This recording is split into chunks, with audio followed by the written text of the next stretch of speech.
सभापति महोदय, ये जो प्रस्ताव इस सदन के समक्ष लाया गया है, इसका जो सार है वो अंग्रेजी के एक वाक्य में समाया हुआ है और वो वाक्य ये है कि लोकतंत्र में the government has its way, but the opposition must have its say. तो इस पूरे प्रस्ताव का जो मूलभूत सार है वो इतना ही है कि ये सदन सिर्फ सरकार का नहीं है, सदन विपक्ष का भी है। और आज बहुत दुखद मन से सामूहिक विपक्ष के प्रति की तरफ से जो ये प्रस्ताव लाया गया है, ये कोई व्यक्ति विशेष के खिलाफ नहीं है। ये जो संसद की प्रणाली है, जो ये एक संस्था है, जो लोकतंत्र का सर्वोच्च मंदिर है, वो एक सुचारू ढंग से चले, जिससे कि ये लोकतंत्र और सुदृढ़ हो सके और मजबूत हो सके और जिस कार्य के लिए हम लोगों को यहां पे लोगों ने चुन के भेजा है वो कार्य सही ढंग से संपन्न हो सके। इस प्रस्ताव के बिंदुओं पे आने से पहले कुछ बुनियादी बातें मैं इस सदन के समक्ष रखना चाहता हूं। अगर आप भारत के संविधान की जो धारा 93 है उसको अपने संज्ञान में लीजिए। धारा 93 ये कहती है कि the speaker and deputy speaker of the House of the people. अब इसमें जो संविधान के निर्माता हैं उन्होंने जिस शब्दावली का प्रयोग किया है वो बहुत ही अद्भुत है। वो कहते हैं the House of the People shall as soon as may be choose 2 members of the house to be respectively speaker and deputy speaker thereof। सभापति महोदय, संविधान के निर्माताओं ने शब्द का प्रयोग बहुत ध्यान से किया है। अध्यक्ष और उपाध्यक्ष के चयन की बात की है, चुनाव की बात नहीं की। ये दूसरी बात है कि जब रूल्स ऑफ प्रोसीजर बने इस हाउस के, तो रूल 5 और 7 के तहत हमने रूल 7 और 8 के तहत हमने उसको चुनाव में परिवर्तित कर दिया। पर जो संविधान के निर्माता थे उनकी ये मंशा थी कि the speaker and the deputy speaker should be chosen, and the reason why the word chosen was used was that the speaker and the deputy speaker should command the respect of the widest section of the house. और उसमें कुछ बातें implied थी, objectivity, impartiality, सभी को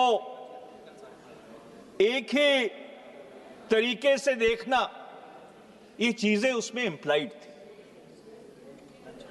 और जब धारा 94 के ऊपर संविधान में बहस हुई तो बड़े प्रोफॉर्मा बहस हुई थी और बहस इस बात पे थी कि अगर किसी कारणवश स्पीकर को या अध्यक्ष को अपना इस्तीफा देना पड़ गया तो क्या इस्तीफा उसको राष्ट्रपति को देना चाहिए कि उपाध्यक्ष को देना चाहिए। कामत साहब जो संविधान सभा के सदस्य थे वो एक प्रस्ताव लेके आए थे कि जब अध्यक्ष को इस्तीफा देना है तो उनको राष्ट्रपति को देना चाहिए। उस प्रस्ताव को खारिज कर दिया गया। उस पे बोलते हुए शिब्बिर लाल सक्सेना जी ने यह कहा, जो संविधान सभा के सदस्य थे, we want the speaker and the deputy speaker should be completely independent of the executive and when therefore it is provided that the speaker should send his resignation to the deputy speaker. It only means that the independence of the speaker of the house over which he presides should be maintained. If he sends it to the president, it means he sends it to the executive. It is a very healthy principle that the speaker and the deputy speaker should be completely independent of the executive. और फिर बाबा साहब भीमराव अंबेडकर जी ने उस प्रस्ताव को खारिज कर दिया। अब ये अजीब विडंबना है, अगर किसी कारणवश अध्यक्ष जी को इस्तीफा देना पड़ जाए तो वो इस्तीफा किसको देंगे? क्योंकि जिस व्यक्ति को, जिस संस्था को उन्होंने इस्तीफा देना है, आपने पिछले 6 वर्ष से तो उसको चिन्हित ही नहीं किया। संविधान में साफ तौर पे ये लिखा गया है कि there shall be, not may be, there shall be a speaker and a deputy speaker. Deputy speaker को एक संवैधानिक दर्जा दिया गया है और पिछले 6 वर्ष से इस सदन में सरकार की तरफ से कोई जवाब नहीं है कि वो डेप्यूटी स्पीकर क्यों नहीं बनाया गया। तो इसलिए अगर संविधान की मर्यादाओं का इस तरह से खिलवाड़ होगा तो फिर इसका बड़ा नकारात्मक असर संवैधानिक प्रणाली पे ऊपर पड़ेगा। सभापति महोदय, बहुत जिम्मेदारी से मैं ये बात कहना चाहता हूं कि अगर आप भारत के संविधान को अपने संज्ञान में लें तो अध्यक्ष या उपाध्यक्ष को कोई विशेष दर्जा नहीं दिया गया। संविधान ने या संविधान की धाराओं ने ना अध्यक्ष को ना उपाध्यक्ष को कोई विशेष दर्जा दिया है। He is only the first among the equals. He is only the arbitrator of the proceedings of the house. वो सही है कि रूल्स ऑफ प्रोसीजर में हमने उसको एक व्यापक तरीके से उसका मूल्यांकन किया है, पर संविधान में कोई विशेष दर्जा नहीं दिया गया। उसके विपरीत जो सांसद हैं, सांसदों को धारा 105 के तहत संविधान ने एक बहुत विशेष दर्जा दिया है। अगर आप धारा 105 संविधान की उसको अपने संज्ञान में लें, और मैं उसको पढ़ के सुनाना चाहता हूं, धारा 1051, subject to the provisions of this constitution and to the rules and standing orders regulating the procedure of parliament, there shall be freedom of speech in parliament. अब मैं अपने आप से पूछना चाहता हूं कि अगर सांसदों को संविधान सभा विशेष दर्जा नहीं देना चाहती थी तो धारा 19 तो थी संसद में, संविधान में, धारा 105 लाने की क्या जरूरत थी? और क्या जो रूल्स ऑफ प्रोसीजर हैं या स्टैंडिंग ऑर्डर्स हैं या डायरेक्शंस हैं, वो क्या जो एक संवैधानिक आजादी दी गई है उसको कम कर सकते हैं? और इसका जवाब बड़ा सीधा है कि नहीं कर सकते। The only reason why that freedom of speech and expression is subject to rules and standing orders was because the framers of the Constitution were very clear that there should be some minimum guardrails so that the House functions within the modicum of decency. एक मर्यादा में ये सदन काम करे, पर उन नियमों का इस्तेमाल जो संविधान ने सांसदों को आजादी दी है, उसको कम करने में या उसको कुचलने में नहीं आप कर सकते। आप धारा 105(2) को अपने संज्ञान में लीजिए। वो ये क्या कहती है कि जो भी सांसद लोकसभा में कहते हैं, राज्यसभा में कहते हैं, जो भी वो मत का प्रयोग करते हैं, वो कोई अदालत उसकी समीक्षा नहीं कर सकती। और जो पत्रकार रिपोर्ट करते हैं कि संसद की कार्रवाई में आज क्या हुआ, उनके खिलाफ कोई मानहानि का दावा नहीं हो सकता। इसका कारण क्या था?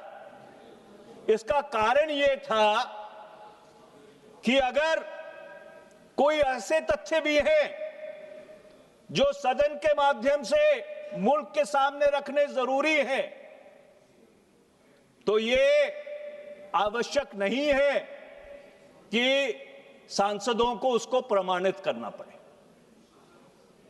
धारा 105(3) आगे कहती है कि सांसदों की जो प्रिविलेजेस हैं, वो प्रिविलेजेस वही हैं जो सांसद ब्रिटिश हाउस ऑफ कॉमन्स के सदस्य हैं, उसी के समानांतर ये प्रिविलेजेस हैं। तो इसका सीधा सीधा मतलब यह है कि एक बहुत विशेष दर्जा सांसदों को भारत के संविधान में दे दिया, और उस विशेष दर्जे में जो सबसे उत्तम और मूलभूत बात है कि इस सदन में किसी भी सदस्य की जो freedom of speech and expression है, जो अधिवक्ता की आजादी है, उसके ऊपर कोई रोक नहीं लगा सकता। और मैं बहुत जिम्मेदारी से यह बात कहना चाहता हूं कि उसके ऊपर जो व्यक्ति या जो आसन है, वो भी रोक नहीं लगा सकता। That is the constitutional position. और इस संसद को यहां तक विशेष अधिकार दिया संविधान के निर्माताओं ने कि अगर आप धारा 122 को अपने संज्ञान में ले, धारा 122 ये कहती है कि सदन की किसी कार्रवाई को कोई अदालत अपने संज्ञान में नहीं ले सकती। No procedural irregularity can also be inquired into by any court of law.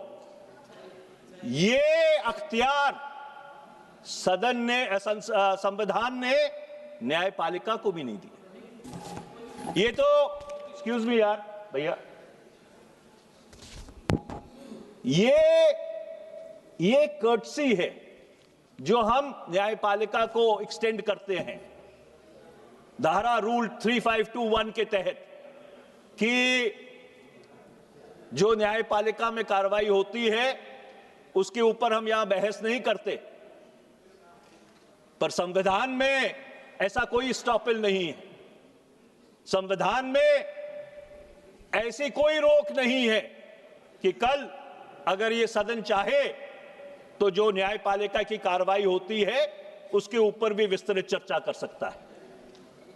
ये मैं संविधान के प्रावधान इसलिए आपके समक्ष रख रहा हूं कि कभी कभी हनुमान को भी अपना बल याद कराने की जरूरत पड़ती है। तो इस संसद को और सांसदों को जो संविधान ने अख्तियार दिए हैं वो उनके जहन में रहने चाहिए। और मैं फिर एक बात कहना चाहता हूं, the biggest liberty which has been given to every member of parliament, in addition to the liberty given under Article 19 of the Constitution of India, is the absolute freedom of speech and expression in this House, which cannot be constrained by the rules of procedure and conduct of business. The rules of procedure and conduct of business are to facilitate that freedom of expression and not to constrict it. अब मैं अब मैं जो ये प्रस्ताव है इसके बिंदुओं पे आता हूं। देखिए, जब राष्ट्रपति के अभिभाषण के ऊपर, धन्यवाद प्रस्ताव के ऊपर बहस हो रही थी, तो नेता प्रतिपक्ष अपनी बात रखने के लिए खड़े हुए। नेता प्रतिपक्ष ने एक रसाले से कोट करना शुरू किया। That magazine that he was quoting, that is a published magazine. It is in the public space. It is available even now. And the contents of that magazine or that story have not been controverted by the government till now. The article has not been withdrawn by that publication till now. So something which is published, which is in the public domain, which is still available in the public domain, I find it incredible that the leader of opposition is not allowed to read from that magazine. ये किस तरह का लोकतंत्र है? काल्पनिक बात बना ली कि कोई पुस्तक छपी नहीं। नेता प्रतिपक्ष किसी पुस्तक से थोड़ी कोट कर रहे थे, वो तो एक छपे हुए रसाले के जो आर्टिकल था उसके अंश पढ़ के सुनाना चाह रहे थे। उसके ऊपर इतनी आपत्ति कही नहीं Anurag ji, when you have your say, when you get a chance, you can always rebut it. But in my understanding, reading from what is available in the public space or not allowing the leader of opposition to read from what is there in the public space is a constriction on the freedom of speech and expression of the leader of opposition. And I say it with the fullest sense of responsibility. अब मैं नेता विपक्ष के ऊपर आता हूं। देखिए, जो salaries and allowances of LOP act 1977 है, उसने नेता प्रतिपक्ष को एक स्टैट्यूटरी दर्जा दिया और इसका मतलब यह है कि among the opposition, the leader of opposition is Primus inter Paris. He is the first among equals. और मैंने इस सदन की परंपराएं देखी हैं। नेता प्रतिपक्ष जब इशारा भी कर देते थे बैठे बैठे कि वो बोलना चाहते हैं, तो उनका माइक ऑन हो जाता था। मैं 15वीं लोकसभा का सदस्य था, स्वर्गीय सुषमा स्वराज जी नेता प्रतिपक्ष थी। अगर वो छोटा सा इशारा भी कर देती थी कि वो बोलना चाहती है, तो उनकी तरह कोई उनको रोकता नहीं था, आसन उनको इजाजत देता था। यही नहीं, कोई अगर सदन का वरिष्ठ सदस्य, उस समय शरद यादव जी थे, गुरुदास दास गुप्ता थे, लालू जी थे, बाकी वरिष्ठ सदस्य थे, अगर वो बोलना चाहते थे उनको पूरी आजादी दी जाती थी। सरकार की तरफ से अगर कोई मंत्री भी बोल रहा होता था, he used to yield to them. यही नहीं, साथ में बगल में अडवाणी जी बैठते थे, अगर वो बोलना चाहते थे। मुझे याद है कि जब एक काम रोको प्रस्ताव के ऊपर अडवाणी जी ने बहस शुरू की और उसका जवाब मैं दे रहा था, तो जवाब देते देते जब अडवाणी जी खड़े हुए कुछ बोलने के लिए, तो आई yielded. Those were the traditions of this house. पीछे यशवंत सिन्हा जी बैठते थे, जसवंत सिंह जी बैठते थे, अगर वो भी कह देते थे कि वो हाथ खड़ा कर देते थे, तो उनको बोलने की अनुमति मिल जाती थी। और यहां पे धूमल साहब, और यहां पे अगर आप कोई ऐसी बात कह दे जो सरकार के अनुकूल ना हो तो आपका माइक बंद कर दिया जाता है। ये किस तरह की लोकतांत्रिक परंपराएं हम यहां पे डालने की कोशिश कर रहे हैं। मैं अपने महिला सदस्यों के ऊपर आता हूं। देखिए, इस सदन में कई बार बहुत तनाव रहा। सत्ता पक्ष और विपक्ष एक दूसरे के सामने रहे, पर कभी ऐसा मौका नहीं आया कि सत्ता पक्ष और विपक्ष में कोई भिड़ंत हो गई। ये कहना कि महिला सदस्य एक संयोजित षड्यंत्र की तरफ से प्लान्ड डिसरप्शन करने की कोशिश कर रही हैं, with great respect Mr. Chairperson, sir, in English they say it's completely over the top. It's a stretch. And I, with great respect, would like to say that the chair owes an apology to those women MPs. Yes, yes.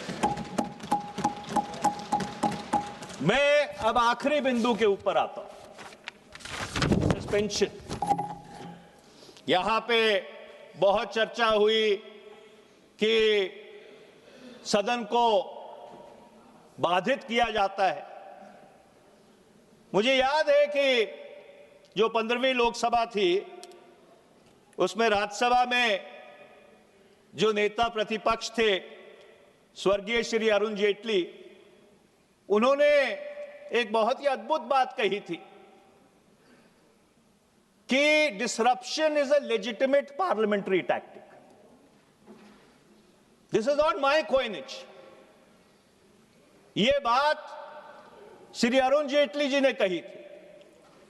और मुझे याद है कि नवंबर 2010 का जो शीतकालीन सत्र था सदन का, पूरी तरह से वॉश आउट हो गया।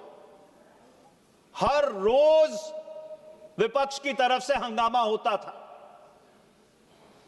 एक बेतुकी सी CNDG की रिपोर्ट आई थी जिसको संयुक्त संसदीय समिति ने खारिज किया था।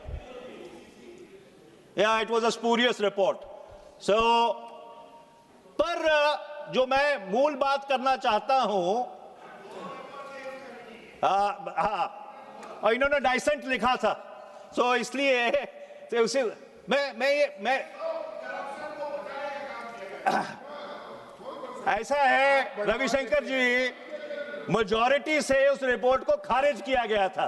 दैट इज मेजॉरिटी से उस रिपोर्ट को खारिज किया गया था। पर वो सभापति महोदय, बात वो नहीं है। मैं ये बात कह रहा था कि पूरा शीतकालीन सत्र संसद का वाइप आउट कर दिया गया, पर एक सांसद को सस्पेंड नहीं किया गया। Not a single opposition MP was suspended. अगस्त 2012 जो बारिश का सत्र था, मॉनसून सेशन था लोकसभा का, मैं 2-3 मिनट और लूंगा, वो इसी तरह से पूरी तरह से खारिज कर दिया गया। It was not allowed to function for a single day. एक भी सांसद को लंबित नहीं किया गया, सस्पेंड नहीं किया गया। Those were the traditions of this house. ऐसा है, वो कितनी मर्यादा थी मैं भी जानता हूं। मनीष जी, आप you are senior member of the house. Suspend करने का जो निर्णय होता है ये सदन लेता है, कोई सभापति सस्पेंड करने का निर्णय नहीं लेता है। You please go. In fact, Mr. Chairperson, sir, you are reinforcing my point. The Treasury benches never moved a resolution to suspend even a single MP. You've actually reinforced my point. I must thank you for that. आपका बहुत-बहुत धन्यवाद। आपका बहुत-बहुत धन्यवाद। You've reinforced my point. अब मैं और विडंबना ये है, सुनिए, प्लीज। ऐसा है ऐसा है, आप उस समय आप सदन में शेयर नहीं एड्रेस थे, कीजिए। जो उस समय सदन में होता था, मनीष जी, हम लोग please, उसके please address चश्मदीद to this, गवाह sir. हैं। Please address to this, तो sir. इसलिए मेरे को ये समझाने की कोशिश मत कीजिए Because- कि आपके सांसद क्या करते थे और क्या just a नहीं minute, करते please, थे। just a minute. If Manish ji, you just a want to minute, go just a into minute. that, we can go into that in some great Manish ji, please detail. address to this, sir. Mr. Chairperson, sir, Mr. Chairperson, sir, I'm concluding. Last session first sitting में जब suspend किया, मैं शहर में था, सभा ने प्रस्ताव किया, सभा के प्रस्ताव पारित हुआ। लास्ट के बाद 2010 का मैं नहीं बोल रहा हूं। सभा की क्या तरफ हो से रहा है? प्रस्ताव नहीं आता, ये सरकार की तरफ यहाँ से पर प्रस्ताव आता है। सभा की तरफ से प्रस्ताव नहीं आता, सरकार की तरफ से प्रस्ताव आता है, इसमें फर्क है। There is a difference between the two. सभा ने इसको पारित किया है, There is a difference सभा between the पारित two. करता है। ओके, यू गो नहीं। Okay, you go through. मैं आपको एक और बात बताना चाहता हूं। Conclude please. जब 13 दिसंबर 2023 को इस सदन में एक बहुत दुर्भाग्यपूर्ण घटना हुई और कुछ ऐसे अराजक तत्व, मैं तो यहां तक कहूंगा आतंकवादी तत्व वहां सदन में घुस आए और हमारे एक सदस्य जो पंजाब से है, इस सदन के भी सदस्य हैं, गुरजीत सिंह औजला, उन्होंने जाके, जिन्हों पंजाबी कहते हैं, उन्होंने जफा पा के सिट लिया और उसके बाद जब हमने सरकार से स्टेटमेंट मांगा था, डिस्कशन भी नहीं मांगा था, स्टेटमेंट मांगा था कि इतना बड़ा सिक्योरिटी ब्रीच कैसे हो गया, आपने सारे सामूहिक विपक्ष को उठा के बाहर फेंक दिया। The entire opposition was suspended. What kind of democratic traditions are these? And today, that man who actually saved this house the other day, he's sitting on the steps outside suspended. I think we should hang our heads in shame. Please conclude. Ultimately, let me conclude by saying, Mr. Chairperson, sir, it is unfortunate that there has been no discussion on critical national and international issues. Questions are routinely disallowed at the threshold. Adjournment motions and Rule 193 discussions are disallowed. And हमारी पीड़ा क्या है? जो पहली लोकसभा थी, 1952 से लेकर 57 तक, वो 135 दिन चली थी। जो 17वीं लोकसभा थी, वो सिर्फ 55 दिन चली थी। From 135 days, we have come down to 55 days. And therefore, Mr. Chairperson, sir, let me once again reiterate, this resolution is not against any person. We hold the incumbent of the chair that you sit on in the highest respect.